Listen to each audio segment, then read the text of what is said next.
नमस्कार मंडळी, इथे मी बनवते आलू पराठा। त्याच्यासाठी मी बटाटे बॉईल करून घेतलेत आणि त्यांच्या साली काढून व्यवस्थित किसणीने मी किसून घेतले आणि त्याच्यामध्ये मी आता लसूण आणि मिरचीची पेस्ट ॲड केली आहे, थोडीशी हळद, लाल तिखट मसाला आणि चवीनुसार आपण मीठ ॲड करून घेणार आहे आणि चाट मसाला पण ॲड करायचा। चाट मसाल्याने खूप उत्तम अशी टेस्ट येते पराठ्याला आणि बारीक चिरलेली कोथिंबीर। आता हे सारण आपण व्यवस्थित मिक्स करून घेणार आहे आणि इथे मी कणिक मळून ठेवले तर त्याचा एक गोळा घेतला आहे कणकीचा, त्याला व्यवस्थित गोल केला आणि त्याच्यामध्ये आपण जे सारण बनवलं ते आता त्याच्यामध्ये आपण ॲड करणार आहे।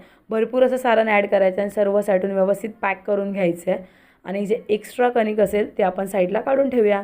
हे बघा, पहा मी कशा प्रकारे केलं आहे आणि आता मी लाटायला सुरुवात केली आहे। खाली पोलपाटाला चिपकायला नको म्हणून मी थोडंसं तांदळाचं पीठ लावलं पराठ्याला आणि आता इथं माझा पराठा रेडी झाला लाटून। तर पॅन गरम झाला, मी पॅनवर पराठा टाकला आहे आणि व्यवस्थित आपल्याला पराठा दोन्ही साईडून मस्त असा भाजून घ्यायचा। एक साईडून भाजून झाला म्हणून मी दुसऱ्या साईडून पलटी केला आणि व्यवस्थित भाजून घेतला आहे। पूर्णपणे पराठा आपल्याला दोन्ही साईडून आलटून पलटून व्यवस्थित भाजून घ्यायचं आहे। पाहू शकता तुम्ही इथे मी दोन्ही साईडून व्यवस्थित भाजून घेतला पराठा। थोडंसं तर त्याच्यावरती आपल्याला तेल ॲड करायचं आहे, तेल लावून परत व्यवस्थित भाजून घ्यायचं आहे। मी जास्त तेल न थोडंसंच तेल लावलं, तुम्हाला जसं तेल लागेल तसं तुम्ही लावू शकता पराठ्याला। आणि बघा इथे बघू शकता किती मस्त असा आपला पराठा रेडी झालेला आहे, आलू पराठा। अजून एक मी इथे पराठा बनवून घेतला, तो पण मस्त असा टम्म फुगलेला आहे। असेच मी बरेच पराठे बनवून घेतलेत आणि इथे माझे आलू पराठे रेडी झाले असते।